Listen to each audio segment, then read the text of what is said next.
Hello, everybody. This is Christy Day. I wanted to take a few moments to provide a few tips for you for Exam 1. I'm sure that you all are well into your studies and focusing on the problems listed on the exam blueprint. Listening to this content is not required, but it is in addition to the content you've already received. Your course lecture information and your textbook should be your primary sources of study. In addition, the Fitzgerald courses, along with excellent YouTube courses, provide professional lectures based on current clinical practice guidelines for specific disease processes, their risks, clinical presentations, physical exam findings, diagnostic testing, and treatment plans.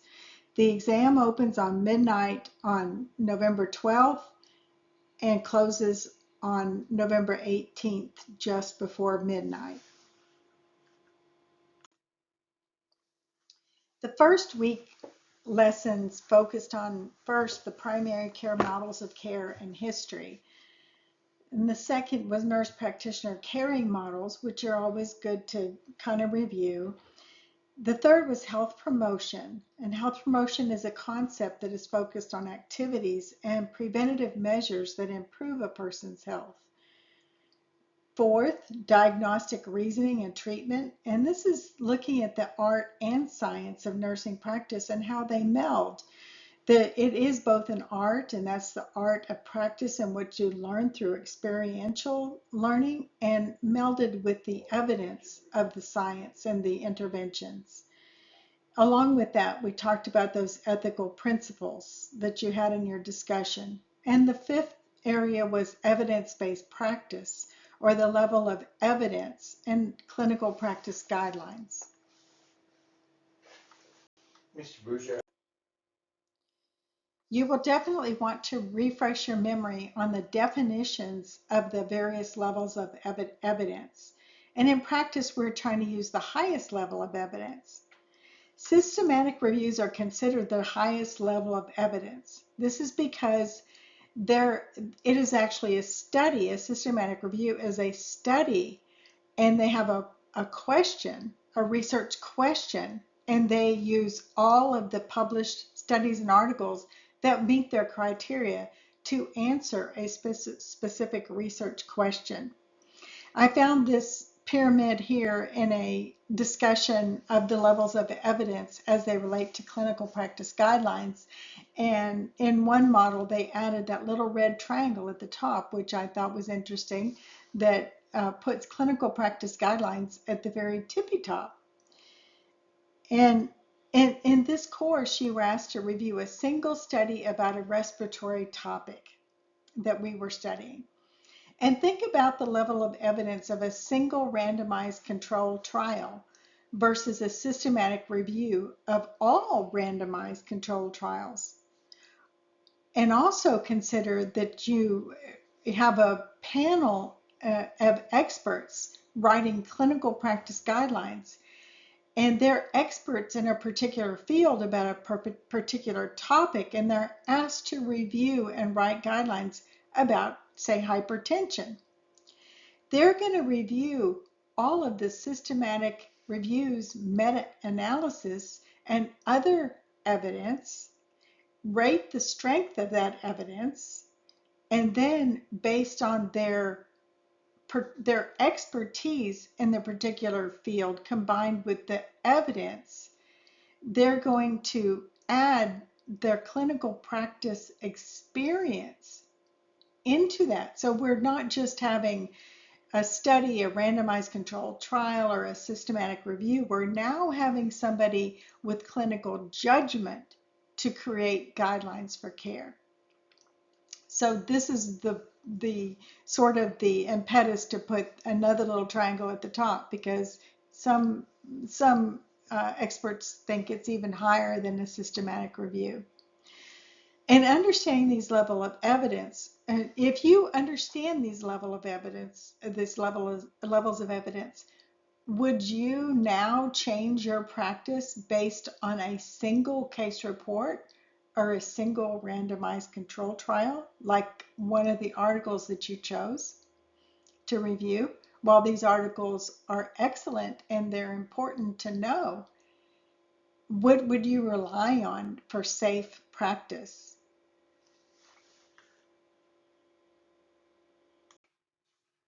For the pulmonary topics, we have COPD, community-acquired pneumonia, asthma, emphysema, obstructive sleep apnea, nicotine abuse, tuberculosis, and lung cancer.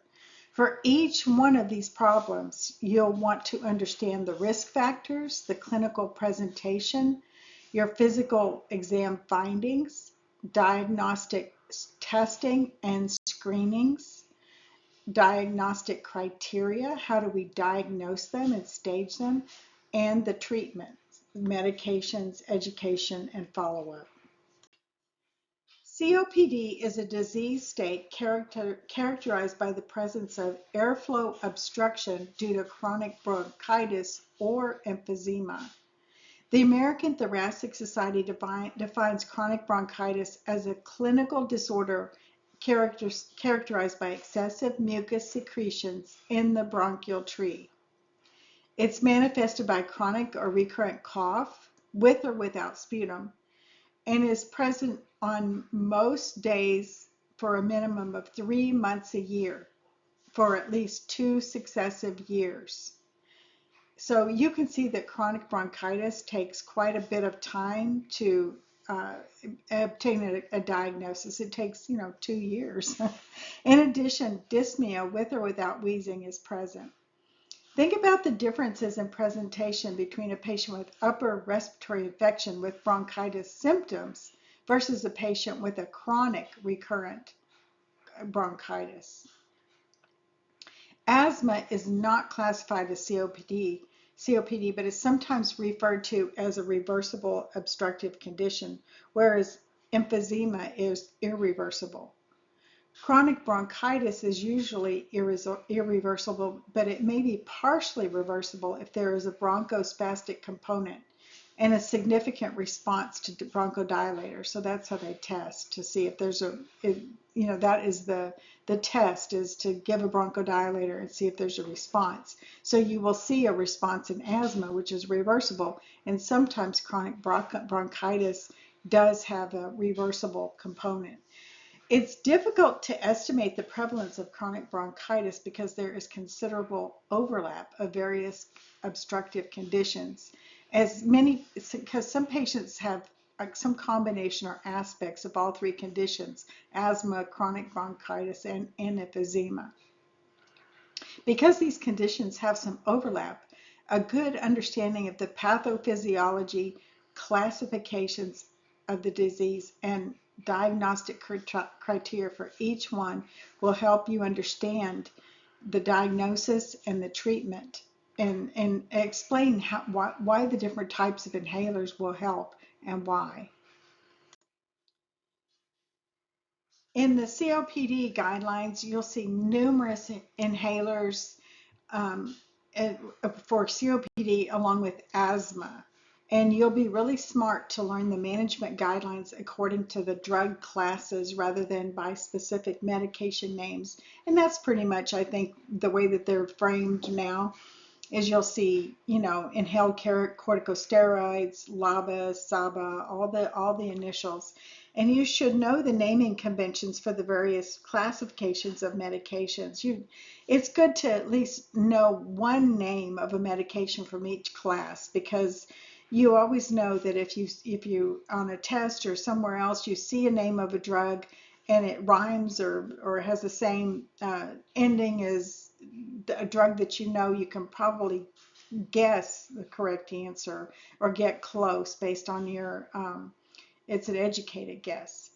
So know the risk factors for various medications, including inhaled corticosteroids. And that's really important, because are these medications systemically absorbed? Can they lead to other potential problems in children, adults, the elderly? These are things that you want to review.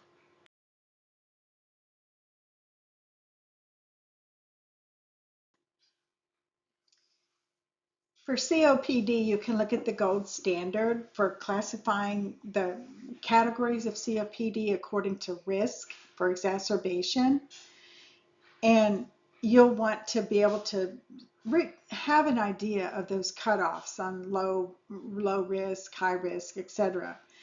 And so go ahead and take a look at those in the book and in the gold standard. And in addition, I want you to think about something. Would you do a chest x-ray on your COPD patients? Is it indicated? When would you do it? And what might you expect to find on a patient with COPD exacerbation? There's a whole lot of information on smoking cessation, and it's evidence-based. And some of the main things is to always ask your patients about it, let them know in a non-judgmental way that when they're ready to quit, that you might have that you have some things that you can do to help them with medications and also therapies and things like that. So the smoking addiction includes tobacco addiction includes smokeless tobacco, electronic cigarettes, um, chewing tobacco, oral tobaccos, and we all know that there's so many negative effects on the cardiovascular, respiratory system, cancers, everything else. And so it's really good to try to get your patients to talk about this when they're ready, but you can't push it on anybody. But there's talk therapy, there's programs, there's behavioral therapy, and you can explore with them what they are interested in trying. And most people will go towards the medications of varenicline and bupropion, and then the nicotine replacement.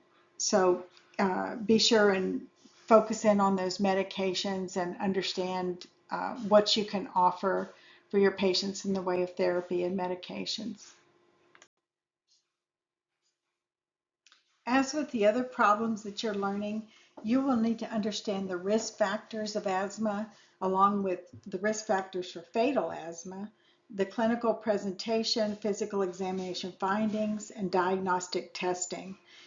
In asthma, you will also need to be able to stage asthma severity, which will drive your other interventions. So once you know what stage they're out and how they're doing with their control, then you can your interventions trigger off from that. And asthma is education, education, education.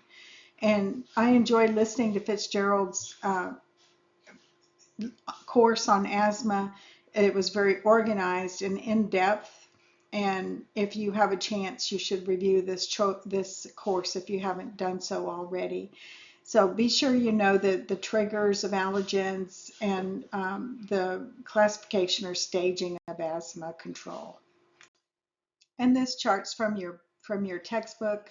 It includes the severity, and then the classification for that severity, and then that will trigger your interventions. You can review that in the text.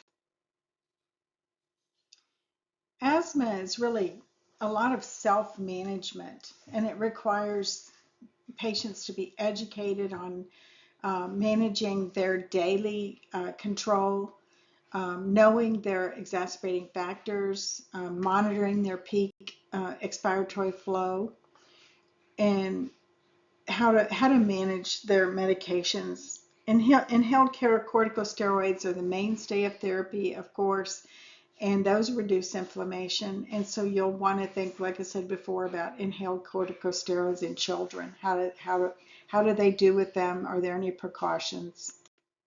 And of course, here is your management guidelines, your chart of the step 1, step 2, mild, persistent, and this should look very familiar to you all.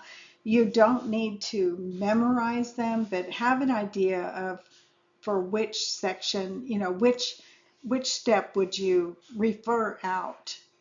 Which step would you consider immunotherapy or referral to a allergist or to a specialist for biologics and things like that? For obstructive sleep apnea, it's good to understand that obstructive sleep apnea is the most common type of apnea. It's by far the most common type.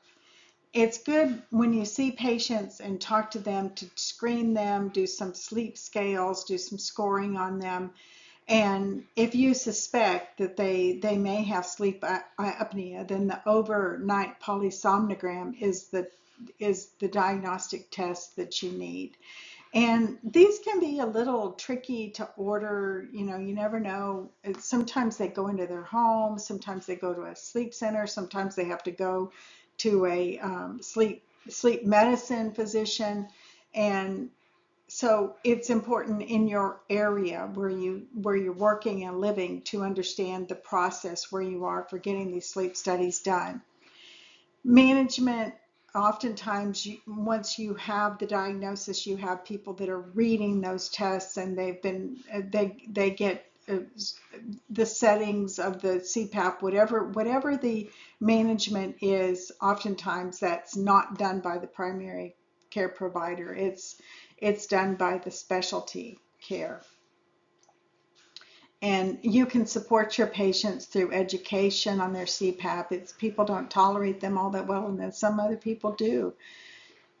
It's really for the patient to understand the benefits and to their health in treating their sleep apnea is sometimes really, really important, because they think, oh, well, I snore, I bother people, but they don't understand that it can actually shorten their life, and it can raise their blood pressure. It can cause all kinds of things that would that would affect, negatively affect their health outcomes.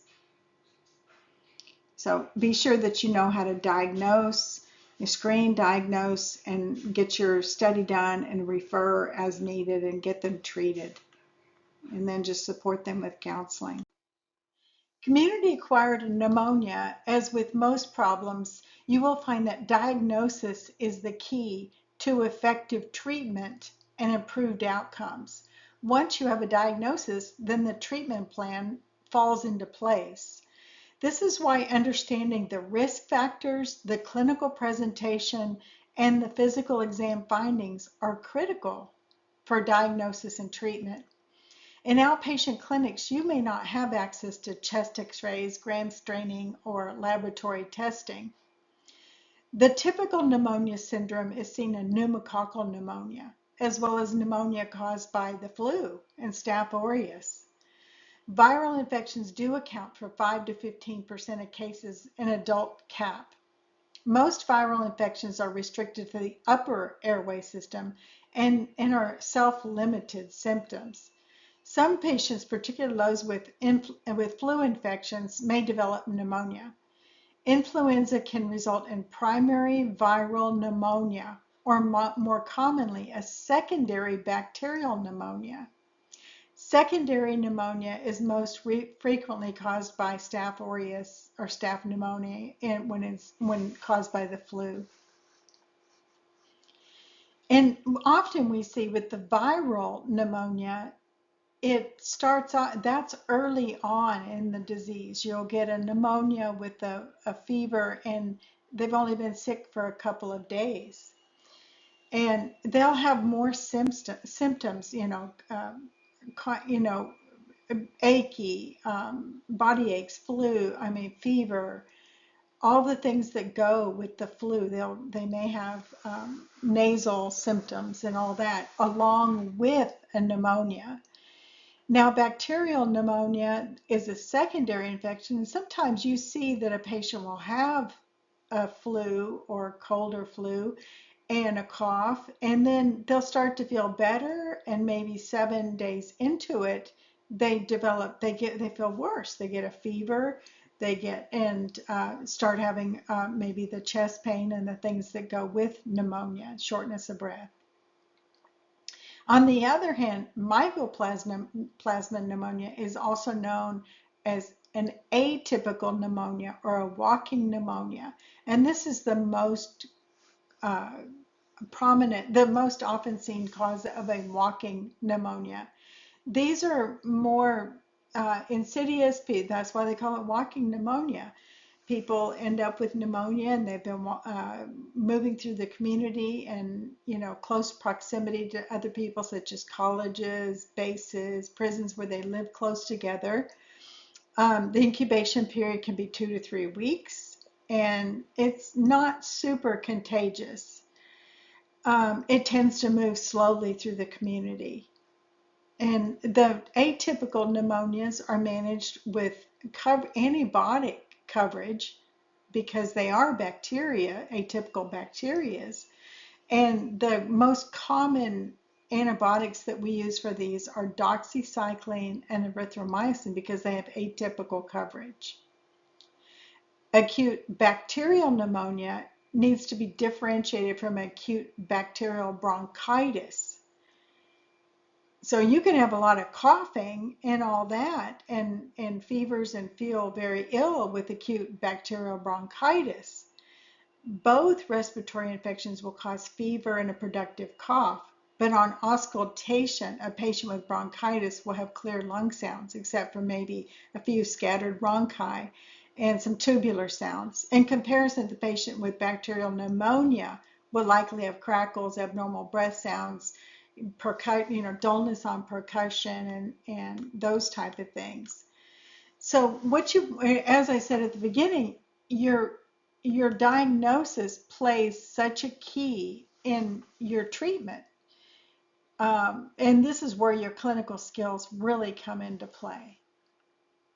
And you should review all of these, pneumonia versus bronchitis versus asthma versus COPD. Figure out your diagnostic criteria and narrow it down so that when you're ready to order some testing, if you can, you'll have more of an idea of what to order and how to narrow down your diagnosis. For tuberculosis, most nurses are pretty familiar with diagnostic testing for tuberculosis because we've done it so many times. Many of us have worked in infection control. We're managers. Our nurses have to have it, and our other employees have to have it. So overall, approximately 5 to 15% of persons that have been exposed with tuberculosis will develop clinical tuberculosis at some point in their lifetime. About 5% of infected people will manifest the disease within a year of infection, and the remaining people who develop the disease will have a delayed onset of TB, typically at a period of reduced protective immunity, which can occur as a result of chronic disease, immunosuppressive drugs, etc. I had a physician I know, and young man in good health was exposed to TB while he was working in the ER in Dallas, and ended up with a full-blown case of infection, TB infection. Susceptibility to tuberculosis is also greater during the first 2 years of life, at puberty and during adolescence. So the younger people are more likely to convert. It's important to know the tests. How do you test for it? How do you test, and how do you read those tests? Those are important to know. And what is the primary care role in diagnosing, treating, reporting the tuberculosis? Understanding the risk factors for lung cancer is really important. Lung cancer is the most frequent cause of cancer deaths in men and women, and accounts for 25% of all cancer deaths. Approximately 1/4 of patients diagnosed with lung cancer have no symptoms at diagnosis, and 1/4 of all lung cancer patients never smoked. Lung cancer is the most prevalent cancer globally. And the sad thing is 86% of lung cancer patients die within 5 years of diagnosis. So the survival rate is low. And in patients who have never smoked, the 5-year survival rate is 1%. So these are kind of dismal, and it's strange that when I first learned about these statistics, it's been a while, and I just thought, come to think of it, I don't have a lot of patients that say I'm a lung cancer survivor. Yeah, they're rare. And this low survival rate may be explained by healthcare professionals' lack of suspicion of lung cancer in non-smokers. And the overlap of symptoms, you may think if somebody's got COPD and they are a smoker, you think, oh, this is their COPD. Should I do chest X-ray in COPD? Well, not unless it's indicated. So a patient this can develop for quite a while. And lung cancer is more common in older adults, and those 86% are over 68 or 60 years of age or older. Now we have the low dose CT screening for lung cancer, and for the low dose CT screening to be paid for by insurance, then they have to meet certain criteria.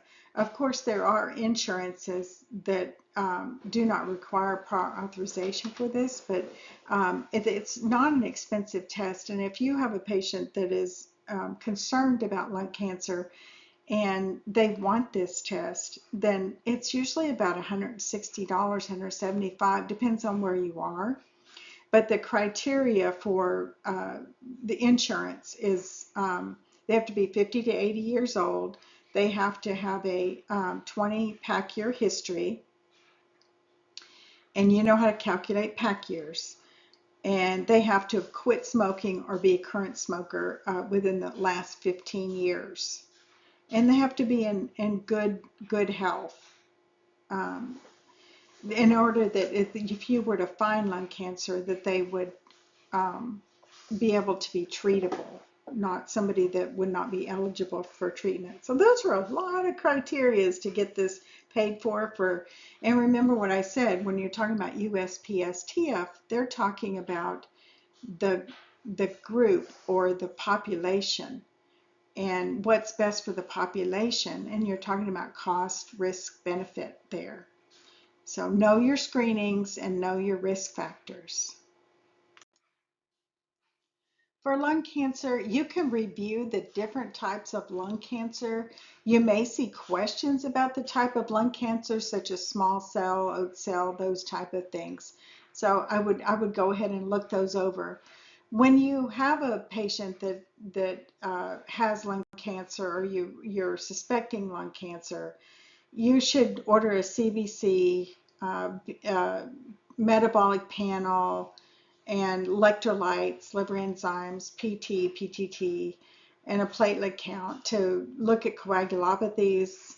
And an EKG should be done, and pulmonary function testing, and a chest X-ray should be ordered. The most common symptoms of localized disease and lung cancer are pretty ambiguous or insidious. They could be just about anything. They include cough, sputum, dyspnea, chest pain, hemoptysis, wheezing, pneumonia, post-obstructive pneumonia, pleural effusions, and a cough resulting from bronchial irritation in lung cancer occurs in 60 to 75% of patients. And we just think oftentimes that it's a cold, or we tell patients, oh, after a cold you're going to cough for 3 weeks. We tell them, just kind of try to wait it out and let it go, let it resolve on its own. And then with these patients with lung cancer, they'll have this cough, and then it'll go away, and the irritation will go away, and then the little few days later, a week later, they get the cough back again. And the cough may be caused by a small tumor that's acting as a foreign body, and they're feeling it, and they're not feeling it, but their bronchioles are reacting to it, and it also causes mucus buildup due to irritation and obstruction and of the bronchial mucosa. And lung cancer is so deadly and one of the reasons that it is so deadly is that we don't always um, look. It takes a while for us to catch on that this person may have lung cancer, especially in a non-smoker.